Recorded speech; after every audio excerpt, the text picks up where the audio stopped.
changing people's names so you lose your identity, to moving people away from families. He did brainwashing with the song, the singing, and we had to chant his name. He had different names. I felt trapped. I didn't know how to get out. One that I got all the time was, I am the wife of Christ. So I'd have to write that 33 times a day.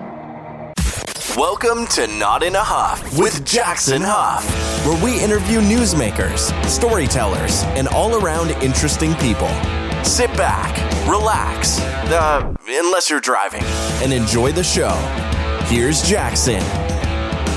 Hello. I am Jackson Huff. This is Not in the Huff. Thanks so much for joining me. As always, really appreciate it. This week, I'm speaking with Isabella Young. Now, Isabella is another person we're going to talk to about the world of cults, and was part of a cult that was kind of in the ashram yogi master type world, you know, when it comes to meditation and all that kind of thing.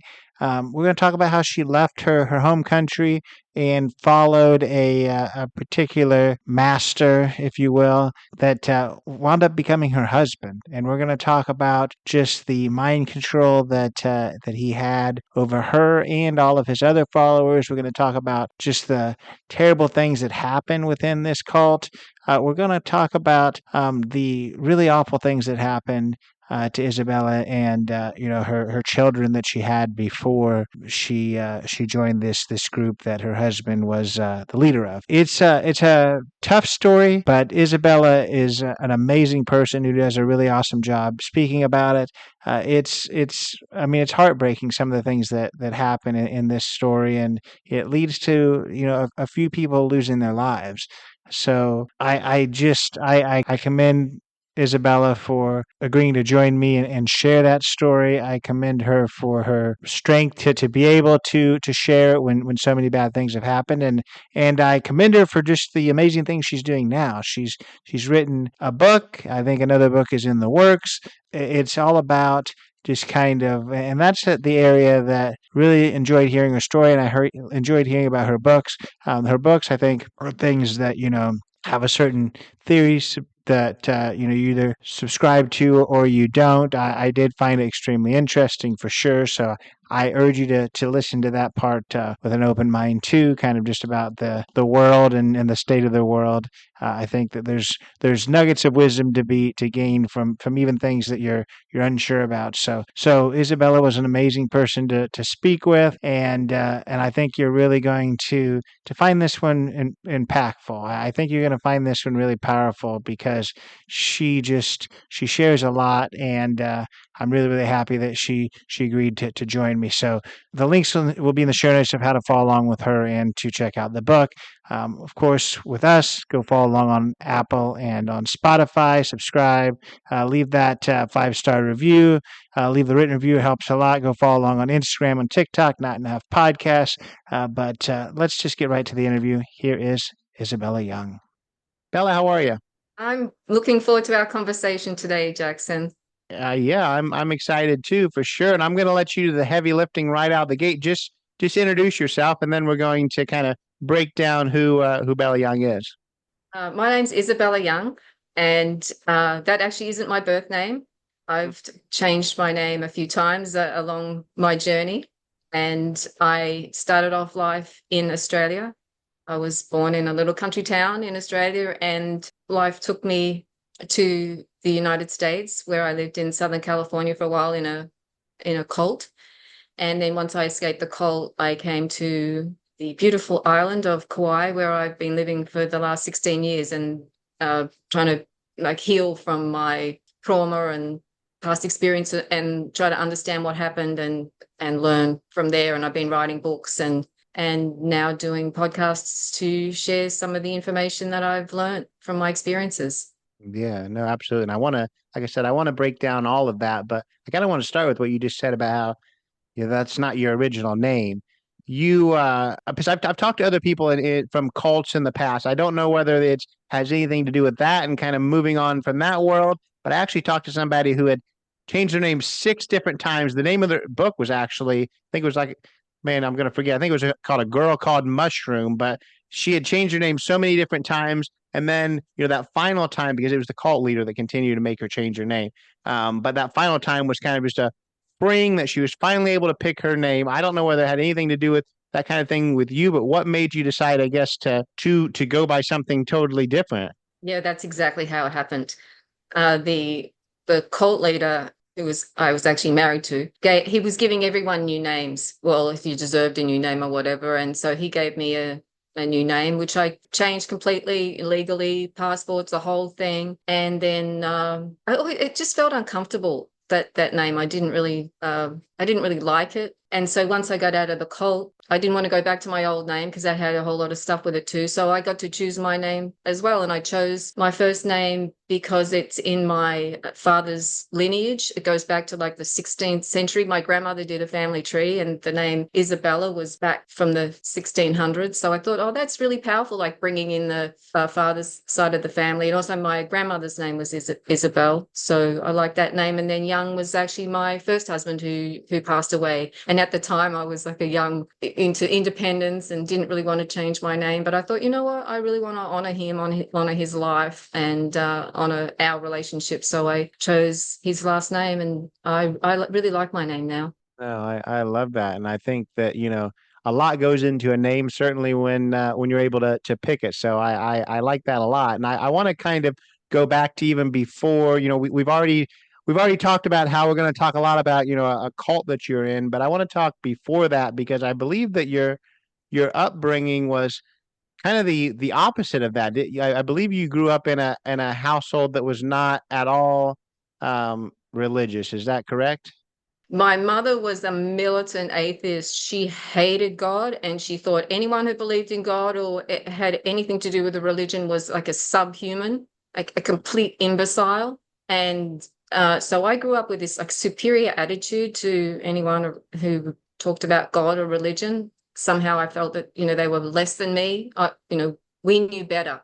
I suppose that was what she instilled in me. And she was a real God hater. And even just to say the word, I spent the first 20 years of my life, I just spit the word out with as much venom as I could.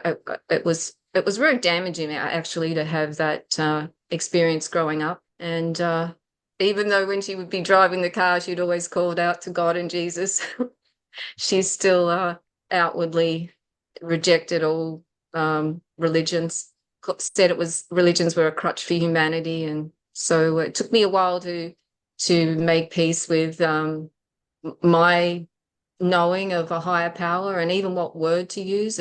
I've had different iterations of how I describe that higher power. And actually now I just say God. And I know that's triggering for some people, but for me personally, it's been really important to revisit that word and be able to speak it with love and respect. And so that's how I started my life. Which is certainly, I think there could be a lot to be said there, but I think we've got to kind of move into just that next phase, because it didn't necessarily get any easier, any less triggering, any less damaging because of the next type of things that happened to you. You talked about a first husband, so I assume that this wasn't your first husband. This was a later husband, but you began to. I guess I don't know your timeline, so I know that you were in a call, and it was your husband at the time's group. So how did that all happen? Rather than me try to surmise it, you tell us how that happened. I was doing a degree in physical education, and as part of that degree included a semester in outdoor education.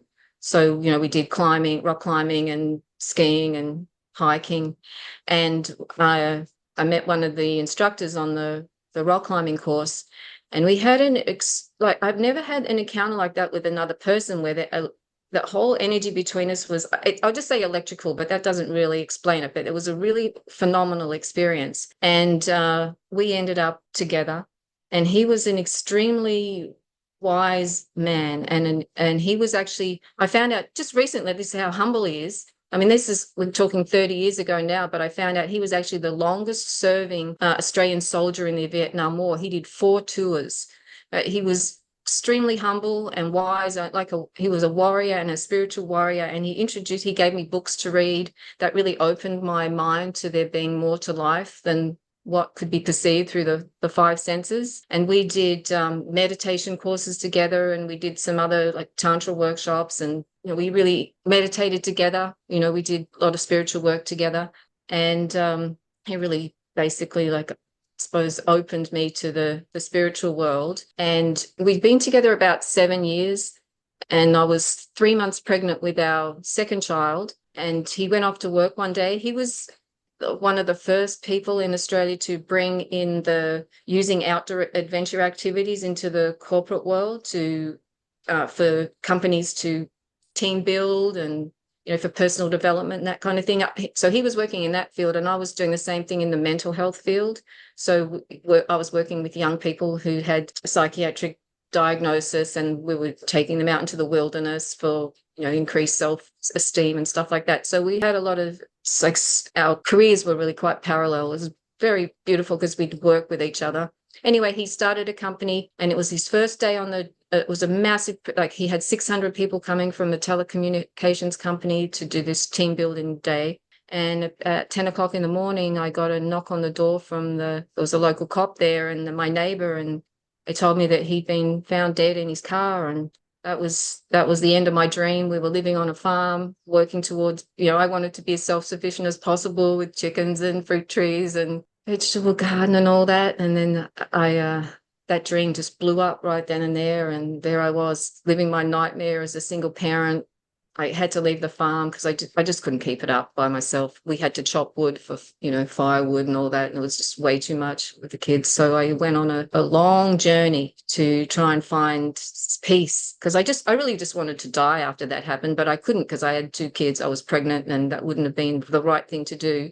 So I basically floundered around for years. And then I did this, it was a shamanic retreat called Dying to Live, which was basically a week-long course where we were sensory deprived, so we were blindfolded and in silence most of the time, except when we all met in this in a room, and we were preparing for our death. So writing our will, writing a eulogy, writing letters of forgiveness and whatever, just in preparation for our death, which was on the last morning. And that was basically a guided meditation. And I had a massive out-of-body experience that, and in that experience, I heard to start training with this particular teacher. I'll just say his name. I'll just say teacher with air quotes, because he turned out to be quite an evil character in the whole thing. And he's still running his cult. His name's Louis Dordompré. And after I finished the course, called him up, and he said to meet him in New Zealand. He was having a Millennium event. So this is back in 2000. So I went to New Zealand, and then he invited me to come to his ashram in California. And my understanding was that I'd met my guru, because I traveled a lot to India, in my quest for understanding and inner peace.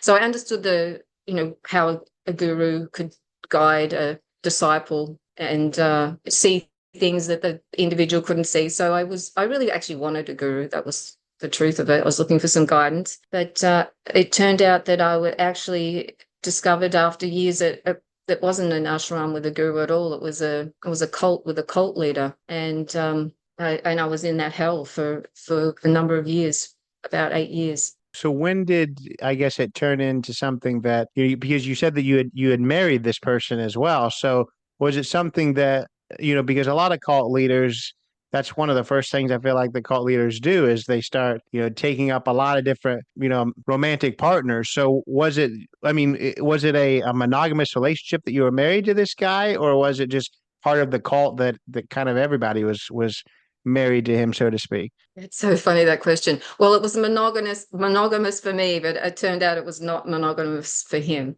We had sex one time to consummate the marriage, and I got pregnant, and then I gave birth to our daughter. And he never touched me again after I got pregnant. So after I was 3 months, told him I was pregnant, he never touched me in any intimate way again.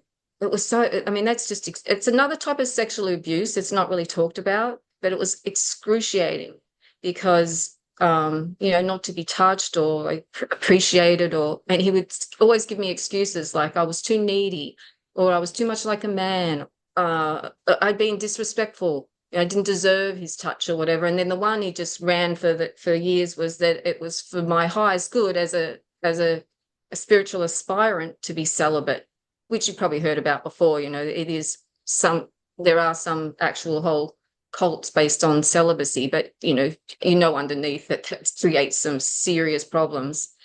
And it created serious problems. So while I thought that I was in a monogamous relationship, and this is what I found out later, he was actually grooming the boys, including my son and other young boys in the cult, and he was having sexual relationships with most of the men in the cult. He would say to them, let's explore your sexuality, and then goes on from there, or let's have a massage or a foot massage. And that would lead to he had continuous sexual partners. He's got a sex addiction. He still has, he's still now on Tinder or Grindr or whatever, hooking up. Just the front door's a revolving door of men, because it turned out that he was living a gay lifestyle when I met him. And then when we got married, he said, oh no, he's healed all his issues, apparently, and he was going to be not living that lifestyle anymore, but he never stopped. He never stopped living a extremely promiscuous gay lifestyle. So in addition to the cult members, he also was just with randoms. And I just found out this, it took years to unfold really what was going on in the cult. Yeah, and I want to ask you too about just, because in your bio, you talk about it being I don't even know if I'm going to say the word correctly, but a messianic cult. What does that mean? What does that mean because that's that's not a word that anyone's used when they've talked about cults on this podcast before. Okay, so the word's messianic. It comes from the word Messiah, and he believes he's the second coming. The Maitreya Buddha, the Kalki avatar, the one who's, he's the second coming. He's come to save humanity. So that's why it's called a messianic cult. He's not the only one. There are lots of them. They're seriously deluded individuals. And he's on his mission to save humanity, and he's got disciples around him, of which I was one at one point, and we were all there to help him on his mission, just like Jesus had disciples around him. And so that's where that word messianic comes from.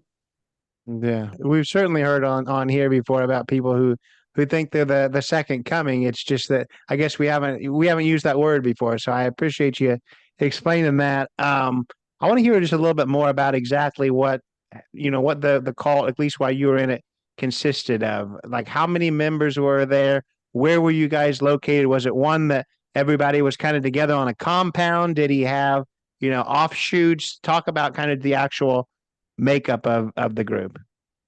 Back in the day, when I can talk about it, was what it was like back in the day. I don't know what it's like now. I don't have any contact with anyone who's in it. But back in the day, I think it's still like this, but just a much scaled down version. We had group homes. So our home was the main home, because that's where the guru lives. And the disciples come along to the home. They take it in turns every day to come and cook and clean and do yard work and whatever has to be done, and help with the ministry, and with the belief that they're serving Guruji's, their guru, and that helps them evolve spiritually. But basically, they're just free slave labor. He's had slaves working for him for over 20 years now, and those people would live in other group homes in the area, so they would have their own house meetings and their own, house politics. There's so much of all our time was taken up with cult stuff. So, we have meetings, it's called darshan, that's supposed to be sight of a holy person. We'd have that on Sundays, and then Saturdays was like cleaning day, where everyone would come and clean our house with like toothbrushes on the baseboards type of thing. It was crazy. And heaps of other programs, satsangs and devotional singing. Everyone had to sing to him, which were basically just some traditional Indian bhajans, they're called, devotional songs, and he just had his name. He would just insert his name in them. So we get together to do those sorts of things, and as well as celebrating birthdays and Guru Purnima, it's called. That's the full moon in August. It's devoted to the guru.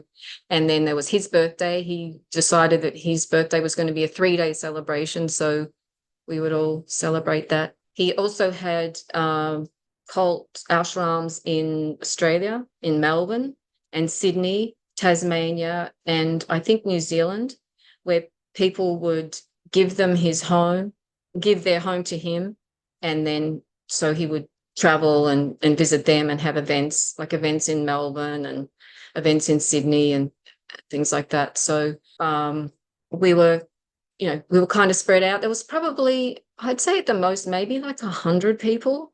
Sort of, they have the core group of disciples and then the outer group. Maybe that's even too many. Like the interesting thing about this guy, he's stayed small, like kind of under the wire, but he's been able to manipulate almost the same group of people for 20 years, because to be in his presence, everyone needs to tithe 10% of their gross income.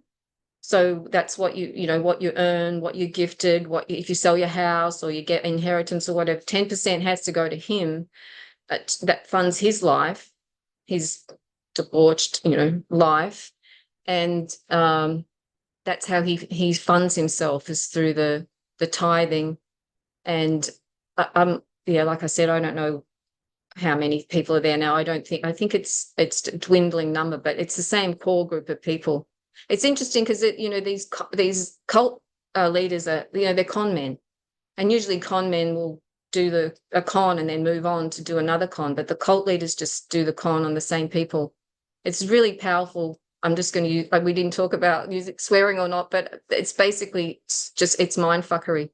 And what he did is like completely out of the cult leader's playbook, from like changing people's names. So you lose your identity, to moving people away from families. I shifted from Australia to America, and then keeping people busy all the time. So there's no time to really think for yourself. And we weren't supposed to be reading other books or listening to any other teachers.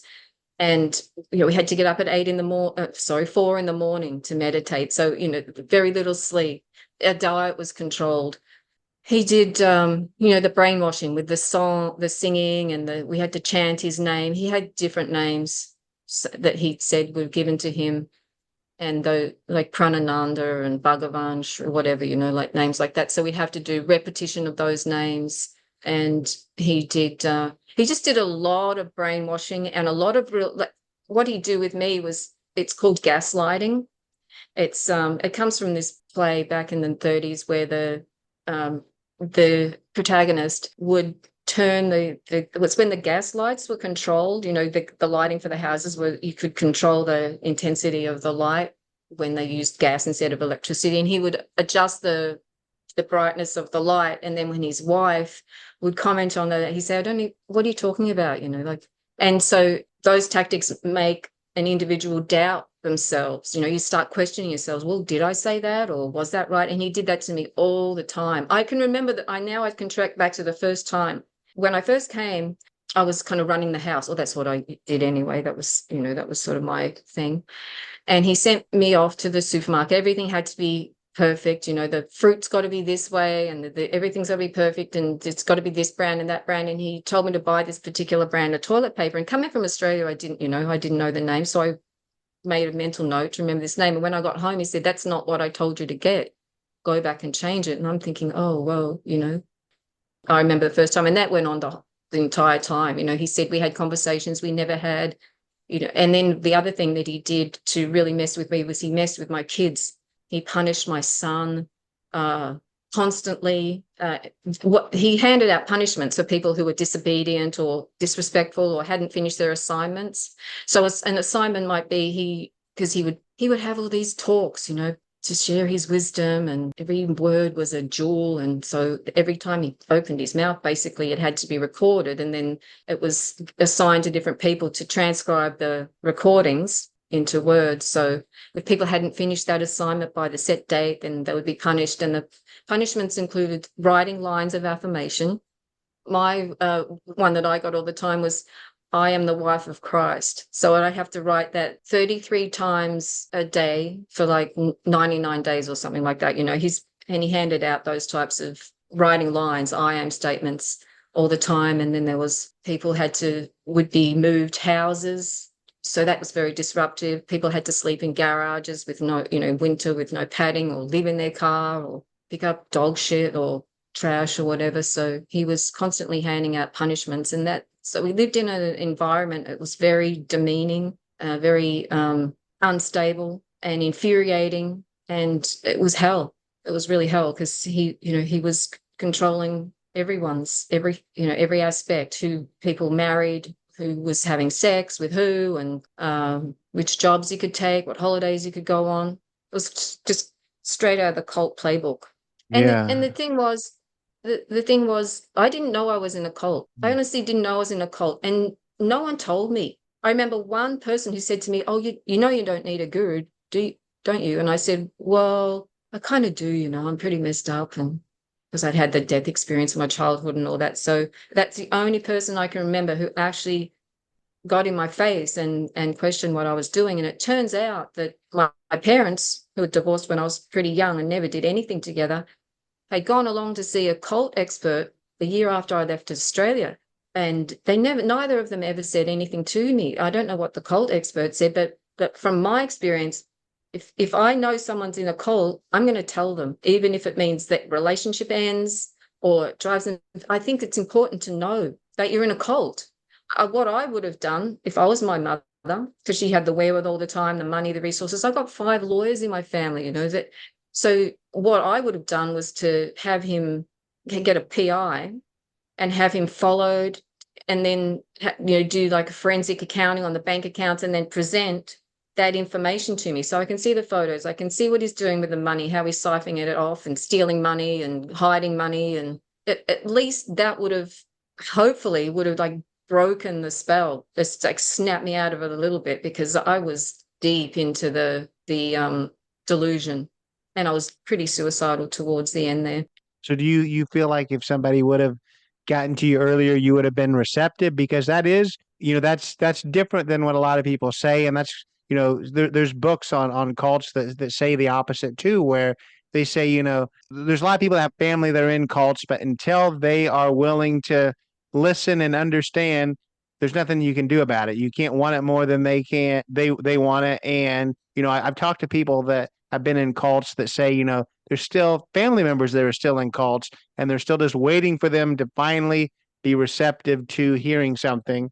And once they are, then they're there and ready to explain it. But it's all about whether people are actually receptive to hear. And actually, sometimes it's damaging to try to, argue with them about it until they're ready to hear it. So what do you say to that? From my experience, say something. And like I said, even if that means the relationship ends, and that's what people are afraid of. They want to keep communication anyway, and that's kind of playing along. From my point of view, that's just playing along, playing into the game, and the idea of driving someone further into the cult. Well, that may happen, but I personally would rather risk all that by at least planting the seed. At least, like I was so like seriously fucked in the head that if someone had said to me, especially early on, we joked about being in a cult. We were like in the cult that wasn't a cult. So I probably would have rejected the information, but at least there would have been someone who tried, to make me aware of what was really going on. And I know they could all see it. I know my friends have talked about it since then, and I wonder why they didn't say anything. But yeah, I have heard that idea of not. In fact, most people do advise not saying anything to people, but I just know from my experience, it's important to speak up and speak out, and then back that by information. If you can provide photos, if you can provide bank statements or evidence, and the other thing, if you can provide other people, this is another tactic that people could use. If you can find other cult members who've escaped, and then, have them present their reasons, if one of the guys who left the cult had said, hey, your husband's been, have had a sexual relationship with him for the last whatever years. And I'm sure that would have jolted me out of my mind state. Hopefully. I don't know. It's hard to tell now. It's all just hindsight, but that's what I'd say from my experience. If you know something, say something. Yeah. No, I understand that for sure. I guess I want to ask you, because I always like to kind of, I guess, personify the people that are in, these groups, because it's easy to be like, well, how can people fall for this? I would never be able to fall for this. And that's a lot of times the people who think they're too smart for a cult are the ones that are prime recruiting, territory for a cult leader, because, a lot of times we see the end of these really, really bad cults where, the cult leaders spewing crazy, crazy things, and it's just wild, but it doesn't normally start that way. It normally starts smaller things, and then they start building up more and more kind of devotion to them until they do start saying some really crazy stuff. So I want you now to kind of tell us a little bit about this your ex-husband, I guess, to the average person, before you really were involved. What kind of person was he? I would assume he didn't come across as a crazy person. He probably came across fairly charming and charismatic. That's normally how cult leaders come across if they're going to get people to follow them. Yeah, they do come across as charismatic and very opinionated and very sure of themselves. I felt more like it was my path to be in the relationship with him, rather than it being a sort of physical attraction type of, I really like this person type of relationship. So it was really difficult because he would always pull the I'm the guru card. So it wasn't a very equitable relationship at all. I just always had to obey him, which doesn't lead to a very healthy relationship. So that was just me personally. But as in relationship to other people, he was very much a storyteller. Basically, like, he was also a bullshit. He exaggerated. So he was like, was able to draw people into his world very well, and then he was able to use the cult tactics on people to get them glued to him, believing in him, giving money to him. And like what you're saying about, as time goes on, when those individuals are fed by people and adored and actually have their feet kissed, I'm not even like metaphoring here, if you've got people adoring you, showering you with attention, always laughing at your jokes and cooking you food and presenting it with flowers, and that really builds a very sick and dangerous persona. So that as time goes on, like you say, they do get more grandiose in their, I've learned about narcissistic personality disorder, and they become quite unhinged with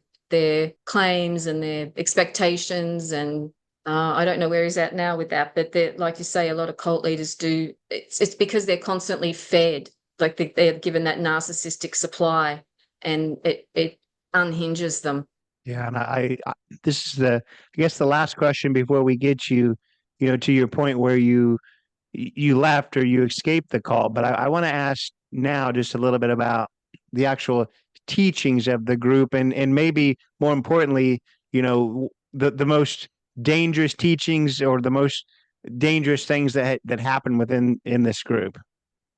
Well, the most dangerous thing was that he to believe anything that he says, particularly with regard to who he is, and that was to believe that that he has any special powers, or that he's actually a good person. That was the most dangerous thing, to even believe that he's a good person with any type of wisdom, because he didn't really. Now that I've learned, he didn't really teach any higher knowledge.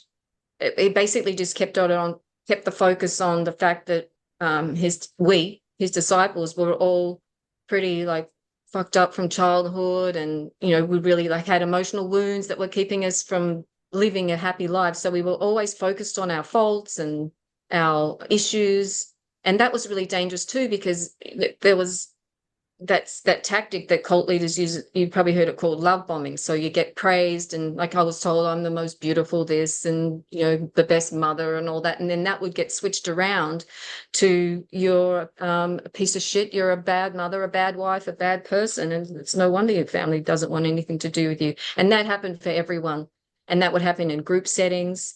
So there was hate bombing and love bombing, and that was all. It was such a toxic environment. So everyone's scared of being focused on, because it was usually once he focused his attention on you, then you get, well, I called it shredded, but you usually got reduced to tears because you just feel so bad about yourself. like a bird would fly into the window, and everyone was supposed to analyze, why did the bird fly into the window? What does that show me about myself? And usually that means, because I'm not seeing or whatever, he made everyone come up with reasons as to why we were so broken. And I think that that keeps people very disempowered and in a state of, that's fear-based mind control, keep people in trauma all the time. So that was really dangerous, just that the environment of being, having someone with the power, someone who's the arbitrator of truth, someone who tells you what to do, and then other people, down here who were all the slaves, basically. I think that was the most dangerous things about being in that cult. Yeah, no, absolutely. So let's get to the part where you did leave. And normally, when I talk to people, it's one of two things. It's that, for years they realize this is weird, this is bad, but I'm stuck. I can't get out of it. And then they finally find their way. And then there's also the people who just one day something clicks and it happens. So what was your journey like? Was it something that you knew for a while that you had to move on, or was there an aha moment? Oh, it was horrible. It's absolutely horrible what happened. Well, he had me trapped because we had a child together. And so I wasn't really able to leave, like legally. I could have only moved within 2 hours or something of the place. And so he had me, and he said I couldn't take my daughter. And so I know people do run, but anyway, I'm brainwashed at this point. So he's got me trapped like that way, but he also had me trapped spiritually in a way, because he would continually remind me that I'm his guru, and it's been thousands of lifetimes, tens of thousands of lifetimes for us to come together, and now this was my opportunity to achieve what I wanted to achieve, in terms of being free, being enlightened, or whatever it is. I was in that mindset. I've changed a lot since that time, but that, he was promising those types of like end results of my spiritual path. So I felt trapped, and I didn't know how to get out. And then one day my son came home from school, and he was really upset about something. So he didn't want to talk about it. And I said, "Oh, why don't you go to bed? We'll talk about it in the morning." And in the morning he was gone. And he was gone all day. And that was a bit of a worry, because he was supposed to be going on a ski trip. So at the end of the day, we reported him missing to the police. And then the next day, the cult leader sent his assistant to take a walk around the back area of the house. It was one of those stretches where the big telephone poles or the power towers, they leave a strip through neighborhoods there, those big towers. And he went for a walk up there, and he found my son. He was dead. He had a knife wound to the neck, and the cult leader told everyone that he committed suicide because he found out he was gay, and that he couldn't live with that fact, and he knew that I couldn't live with that fact, so he took himself out, which was just heinous lies. The whole thing was, I found out later, that my son was actually murdered to stop him speaking out about this cult leader being a pedophile, a groomer, a rapist. And that's the experience that broke me out of my cult programming. But it wasn't straight away, though. It wasn't straight away. Like, I was just in so much trauma from that.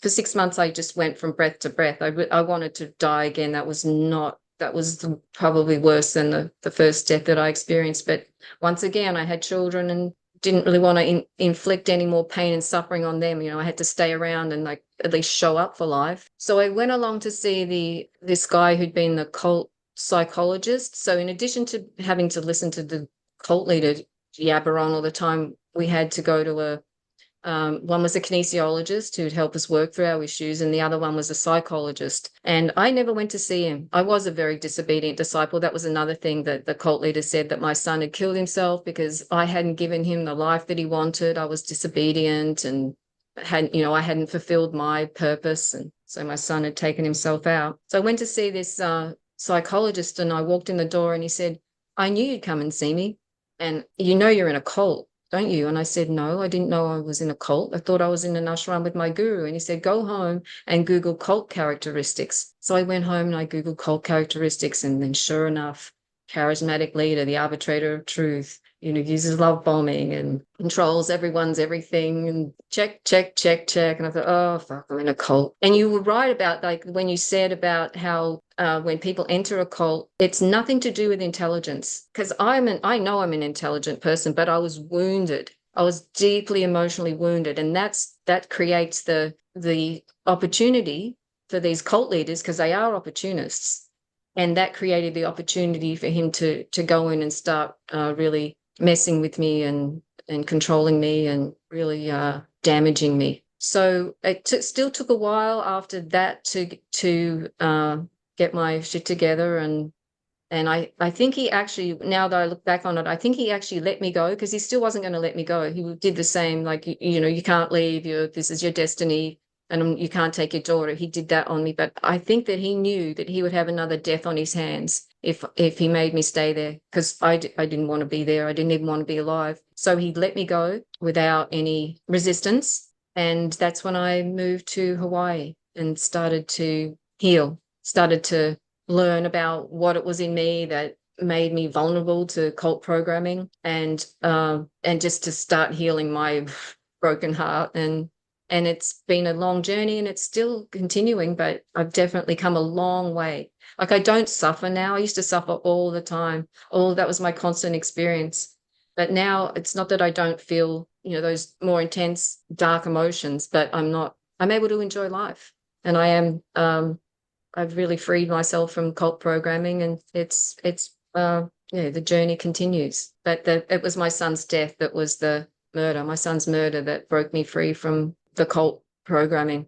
So did anything come of that? I mean, were they able to hide it well enough that nobody really got in any kind of trouble for this death?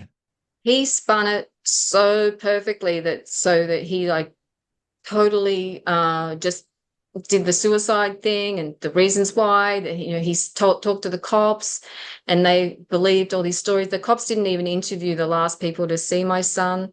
He just spun it all. Like, he's a spin doctor. So he had the body cremated within about 3 days. So there was no way to, like, do any forensic testing or whatever. And honestly, I was so fucked up. I couldn't even contemplate. I didn't even think he'd have been murdered. Let's, investigate it again. I was just basically trying to survive, even though a lot of people in the community were very skeptical about what had happened. I wasn't online at the time, but there was a large group of people they were on like a Reddit forum or whatever, and they were all commenting. Now I look back on it, I can see people were very skeptical and suspicious and didn't believe the stories that were told. And then by the time I kind of got my act together in a way I didn't even read his autopsy until like last year. It was just so traumatic. I couldn't even do it. And then I read the autopsy. I'm like, fuck, there were things that were wrong in it about my son. So now I'm at the point where I'm not going to waste any more of my time or energy going down that route. I've called the police or the detectives who are in charge of the case, and it's getting too long now. Like, even the witnesses, they're older and they don't feel like they can trust their judgment anymore. So in terms of any consequences for my son's murder, I'm not pursuing that. I just don't want to put any more of my time, energy. I don't have the money to fight him legally, and he suffers every day. He lives in hell already. There's nothing that I really need to do to get any justice or anything like that. I feel it's already playing out that way. I mean, he has to get up every day and lie to people. He is, someone with a narcissistic personality disorder has created a false persona that then they have to work at, and they have to keep their storylines going. And, that goes on with everyone. It must be hell, must be a lot of work and not fun at all. And then they've got all their addictions and their demons and everything like that. So, he's suffering. Not that I take glee in that, but I just know that he is. And I'm not going to pursue the legal route.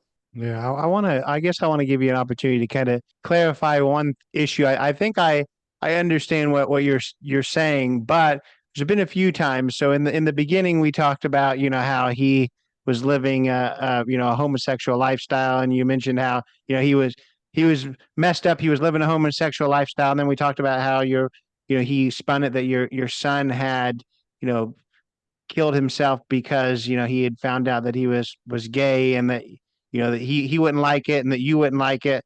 I guess I want to allow you to clarify.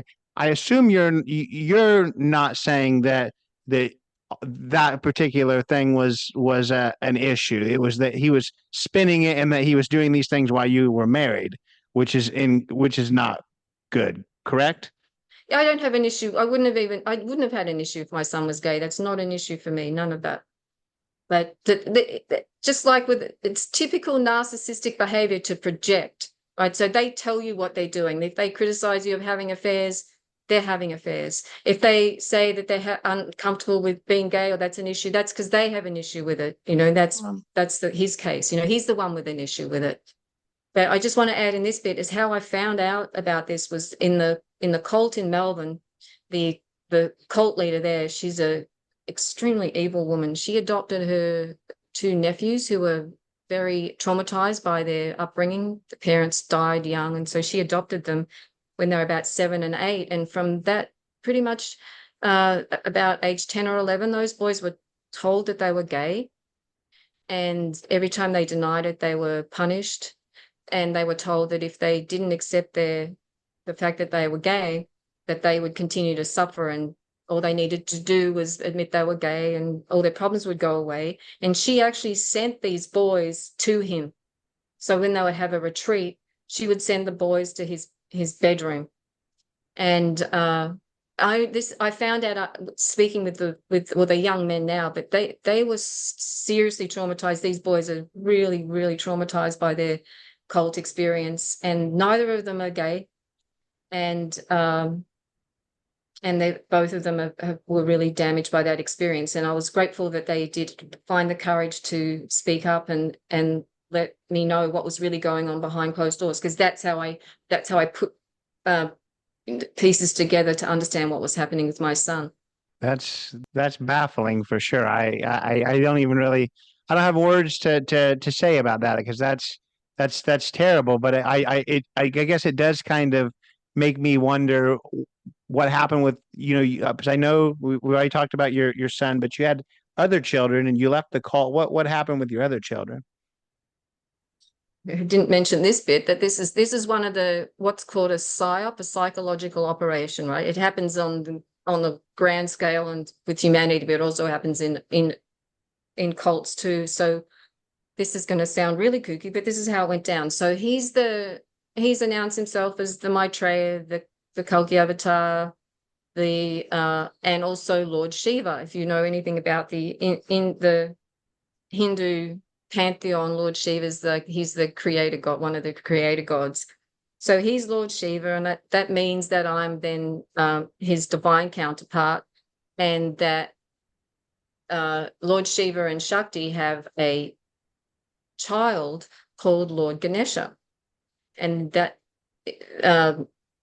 deity is the remover of obstacles. So when I was pregnant, he told me that I was going to be giving birth to Lord Ganesha, who was the remover of obstacles and was going to remove all the obstacles that are in the way of me being an obedient disciple, and also serve humanity in that way. So when she was born, she was venerated, and she spent the first few years of her life being treated differently from the other children, which is also extremely problematic for me too. And I know he did another one on purpose just to infuriate me.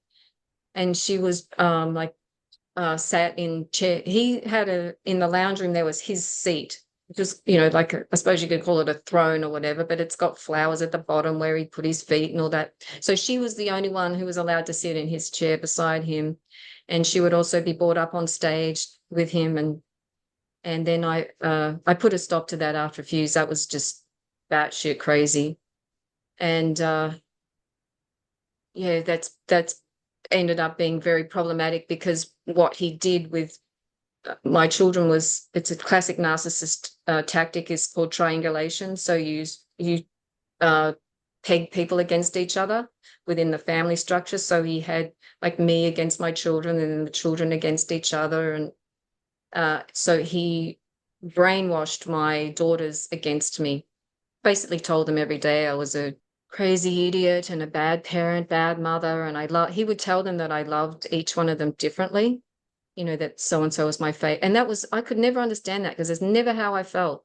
I didn't have a favorite child. I know people talk about that, but in my heart, I loved them all equally. But he played them like that, and that's created an ongoing fracture in our relationships. And the truth of it is that in a family with a narcissistic parent, either one or two narcissistic parents, because this is what I learned about narcissistic personality disorder. After I realized that he had a narcissistic personality disorder, it's all well and good to like start pointing the finger at all his faults, but what did that mean about me? Like, why was I in a relationship with someone with a narcissistic personality disorder? And I learned that meant that I have codependent tendencies, which means it's a similar self-love deficit disorder. I'm looking for love outside of myself, but it's a perfect dovetail for someone with a narcissistic personality disorder. And the cure for that is to establish self-love. And that took a long time for me to do that. And I learned through the fact that I would be in relationships with other people who had narcissistic personality disorders that I finally just said, enough. I have to love myself, to figure out a way. I have to just get that in place, and then that's the protection from further narcissistic abuse. But the thing is, when there's one parent or two parents with a narcissistic personality disorder, the children will either be codependent or have a narcissistic personality disorder. I can see it in my own family. I was the one with the codependent tendencies, and my two brothers turned out to have narcissistic personality disorders. In my own children, that happened. And unfortunately, as much as I tried on whatever, both of them have narcissistic personality disorders. I couldn't, I thought that my love was powerful enough to spare them and save them, but it wasn't. They were from a very young age brainwashed against me. So are they still part of this group, or are they just estranged and doing something else? I don't know. I know definitely one daughter's not part of the group. She lives in Australia, and the other one, I don't know. I don't know what she's doing.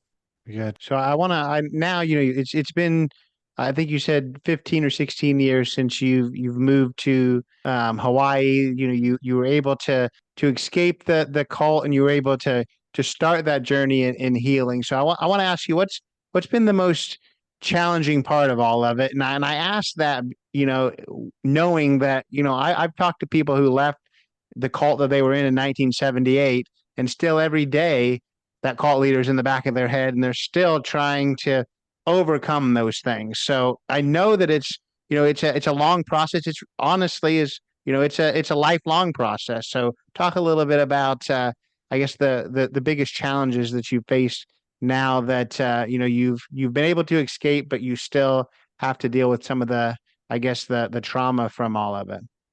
Oh, the guilt. Just the guilt that I got into the cult and my son died. He lost his life because of my choices. That's very hard. Still working on that one. And the shame, that how I feel so ashamed that I believe this really dangerous person. I trusted him. And then that set me up for doubting myself. Like, how am I ever going to trust myself again? Because I really felt like I was following my intuition or guidance or whatever. And I was, but it led me into this hell. So how would I ever trust myself again? That's been a journey to trust myself again. So it's the feelings of like self-hatred, and that they've been the hardest things to deal with. I don't really hear him in my head anymore. He's quite an insignificant character now in my life, because what I decided once I left was that I'd already given like 8 years of my life and my womb and I'd given myself to him, and I wasn't going to waste any more time thinking about him, talking about him. And I really didn't. And it's only been in recent years when I've started doing podcasts that I've actually been contacted by other people who left the cult So then we get to talking about him, but he's very much a distant memory. But what I was really left with was repairing my relationship with God, because what the cult leader does is that, or any religious leader, they become an intermediary between an individual and the higher power. They're the broker. So I needed to just establish a direct connection and repair that relationship, and then work on self-forgiveness and coming to peace with myself, and, like I mentioned, establishing self-love. That was the most difficult thing. Yeah. Well, I mean, the great thing is, I think that it's, we've spent the last, 50 minutes talking about what happened and why it happened, and how a lot of people, got sucked into this, and a lot of people are still sucked into it. So I think that sounds like you have all the tools. You just have to listen to yourself as far as when it comes to the doubting how you got involved in the guilt with all of it is, I mean, it's a thing that happens to a lot of people, and I think you've realized that too. It's just a matter of trusting yourself and listening to yourself. So I'm glad to hear that you have those tools, and I think that hopefully, it never gets easier, but I think it just gets a little bit the blunt of it all gets a little bit better anyway. So that's at least that's what I hope. That's what I hope for you, for sure. And you're doing some great work outside of this. It's led you to some great things. So I want you to talk about the book that you have, and just the work that you're doing to help others, understand, your story, and understand when they're getting themselves into something that's could be very detrimental. Well, what I love most about what I'm doing now is, I'm writing about all the different practices and tools and medicines that I used to heal from the trauma, the heartbreak, and the mindfuckery that went on. And so what I've discovered is that by connecting and spending time in nature has been the balm for my heart, medicine for my soul. And so I've been, I haven't worn shoes for about 8 years. That's called a practice called grounding or earthing. So I'm directly connected to the earth and receiving the energy from the earth. So that's very invigorating and helps me balance from all the chaotic EMFs, and I receive like negative ions, and it's a very powerful practice. And the other one that I do every day is called sun gazing. So as the sun comes up, I watch it lift above the horizon and receive the sunlight directly into my eyes, which is just extraordinary practice. It's so easy, and it doesn't have to take that long. Start off with just a few seconds and build up from there. And that light, I don't know exactly how it works, but it's the most, it's the highest form of energy and information, because light is information that we can receive. So to take it straight into the eyes, into the brain, is it just changes, it optimizes everything. This like light optimizes life. So I do that practice. It can also be done at dusk and at sunset. So I've been spending a lot of time in the water, learning how to relax and just receive the energy from nature. And that's really what's helped me. That's what's, sourced me. So it continues to source me. So I've been writing about all the different types of medicines that we have within our bodies. We can use our breath to change how we feel. We can use our just physical movement. We can use our voice. If you're singing, then your vibration increases. If you're moving, your energy increases. If you're, you can change your breathing to change how you feel. That's a really important practice to be able to breathe properly. Deep, full belly breathing. And there's a lot more body technologies. Then there's all the medicines in nature, like I've said, grounding and sun gazing and eating high vibrational foods. Like I sprout my own sprouts, which anyone can do. And that's you're receiving the life force energy from the sprouts, and also eating the freshest possible organic fruits and vegetables. That helps to heal our bodies and optimize the way our bodies function.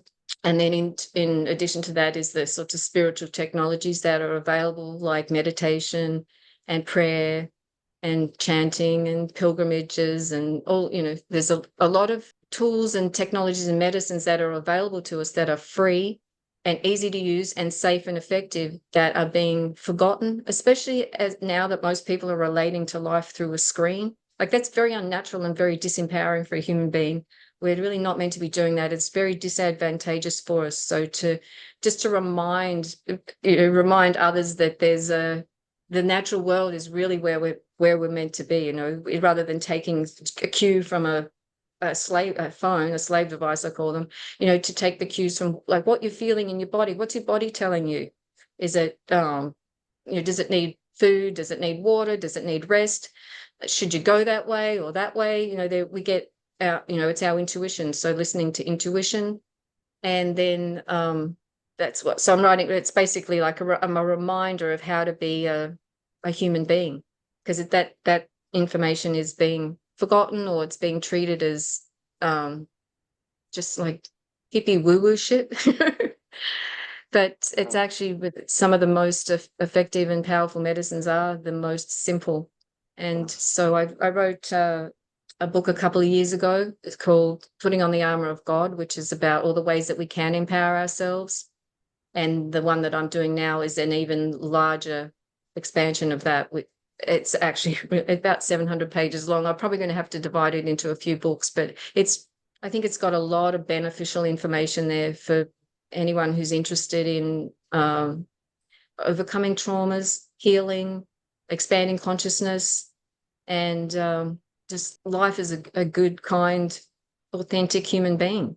Yeah, and you said something I hadn't heard in a long time. You talked about sprouts. I had someone on like 2 years ago who, talked all about that. They even sent me like a sprout kit and the mung beans and everything. So I hadn't heard about that for a while. I need to dig that back out. I kind of forgot about the world of sprouts, but we've heard about the benefits of that in the past. I want to clarify two things that you mentioned, just for people driving in their car and thinking, whoa, what was that? So you said about the grounding, which, I've heard of before. You said, is it, you said you hadn't worn shoes in 8 years. Do you, like, at all? Do you go into No. stores without wearing shoes? Sometimes. I mean, I'm going to wear them if I'm traveling and going on a plane, or I'm walking down a hot road or a spiky road. But just generally, even when I go to work, my boss doesn't make me wear shoes. So most of the time I don't wear shoes. And there's a documentary called Earthing, and it's on YouTube. And it's really, everyone should watch that. That should be like, it played in everywhere, because that gives you a scientific explanation of why it's important for us to be connected to the earth. We have animal bodies, we are basically an animal. And our ancestors didn't wear shoes, not because they didn't have a fashion sense, but because they knew it was important to be connected to the earth. So if they protected their feet, it was like with leather, which is conductive, or shoes made of plant material. So they were still in touch with the earth. They understood. This is why we're so like sick as a society, because we've been disempowered, because we've been disconnected from nature. Most people spend so much time indoors now, like not even going outside, not even breathing fresh air or receiving sunlight. We've been poisoned against the sun. There's all this sun protection and all that. The sun's the giver of life. And okay, don't go and fry yourself. That's not the point. But we really need, our bodies need to receive sunlight. The cells, when light enters the body, it goes down, it goes right through down into the cells, and it stimulates the production of ATP, of cellular energy. And then the cascade that goes on from there is essential for optimal health. We can't expect to be optimally healthy, mentally or physically, without a direct connection to earth. So that can be done. The grounding can happen by walking barefoot on the earth. Wet grass is great. The beach is optimal. If you can walk along the beach, that's just because that's probably the best thing to do. But you can also, you can lie on the earth. You can walk on bricks and concrete because they're conductive. And you can touch trees. That whole like making tree hugging like a hippy dippy thing you receive the energies from the trees, and they've got their roots into the ground. So, you can touch a tree when you go past it, touch a plant. If you pet an animal that's been outside, it's grounded. So you'll be grounded if you like pet your cat or your dog. And then by hugging another person who's grounded. So, and then there are crystals and rocks, and there are other like features in nature that can ground us and keep us connected to the earth, which is it's essential. It's fundamental. Yeah. You know, And, that health. I was going to say health starts from the ground up, literally. well, yeah. So another thing of clarification, you mentioned with the looking at the sun. I think hopefully the big parts were that at sunrise and sunset. You're not telling people at midday to go stare at the sun. I don't think that's a good thing. No, it just the practice of sun gazing is best started at when the sun's just rising or just setting. That's when it's safe to look at the sun, and just look with a soft gaze. You know, you can just have your eyes just slightly open, so you're just receiving the light into your eyes. It also, you'll receive it through your eyelids and through your skull. You know, we have the bones in our head, our body are porous, so the sunlight will still come in, but if you receive it straight into your eyes, that's the most powerful. And then you can build up after like 2, 3, 4, 5 seconds, just slowly over time. You can build up the amount of time that you do that, and then you can. Well, now I can look at the sun at different positions in the sky, and it's extremely powerful and intense practice, but it does take a while to build up to looking at the sun for longer. And the thing is, if there's any pain, just stop. It's not one of those no pain, no gain practices. That's just not it. You know, if there's any pain, just stop it. And then I just usually give thanks for whatever I've received, and it's expanded my consciousness. I've learned so much from receiving sunlight. I think we went into an area that we could probably spend another hour talking about. So, you've been really generous with your time. I want you to tell people how they're going to find your book, how they're going to find all of your connection points. I have a YouTube channel that I really love, because I put a lot of my nature images on there, because we can get benefits from seeing images of nature, because a lot of people most people look at screens now. So appreciating images of nature, and also hearing the sounds from nature. That's a way to connect with nature too. If you are indoors, that you bring plants inside, play sounds of waterfalls or waves crashing or birds singing or whales or whatever, that our bodies need those sounds to just relax. Most people live very fast-paced life, busy, just that constant busyness, and body needs to relax every now and again, and nature helps to do that. So for my YouTube channel that I love so much, so I've got a lot of videos on there, because I spend a lot of time snorkeling and collecting fishing line and all that, and seeing cool stuff. So that is a good place to see what I'm up to. And I have a website called feelingbetternaturally.love. And that's I've got my artwork and videos and writings and information about the books that I'm working on. And I have a Substack that's feelingbetternaturally.love. And the book will be available on Amazon. This is the other book that I wrote. It's called Putting on the Armor of God. That's available on Amazon now. It's probably a little bit outdated. Just be better to wait for the next one, which will be out in a couple of months, and that I'll have information about that on my website. Yeah. New Human of New Earth. New Human of New Earth. Well, I really, really appreciate your time. Thanks so much. Oh, thank you. I'm so grateful for the opportunity, Jackson, and I really appreciated how you've done this interview, your interview style. Sure. It's been really easy to speak with you. Thank you, and appreciate you. So that was Isabella Young. Just a powerful story, one that I just, like I said in the beginning, there's the strength to be able to share it. The things that happened to her, the death of one of her children. It can't be easy to, open up those wounds and continue talking about it, but she does it because she wants to make sure that people don't get trapped in situations like she did. So I just can't thank her enough for joining me and for sharing. I hope that you took some things away from that conversation. And, she does have some different thoughts when it comes to how to approach people that are are currently in a cult. We've talked to a lot of people that have escaped cults, and the things that they say are a little different than Isabella. That doesn't necessarily make either side right or wrong. So I'm glad that we had a new perspective. And when it comes to perspective, I hope that you learned a lot when it comes to her perspective in writing her book. That book was called Putting on the Armor of God. Definitely an interesting take on the world as a whole and energies. And she talked about the sun and the way that it helps too. I learned a lot there as well. So hopefully you did. Hopefully you gained a lot from this week's episode. I will put links in the show notes on how to pick up her book and how to follow along with her, because I know she has some more things in the works. So urge you to check out those things.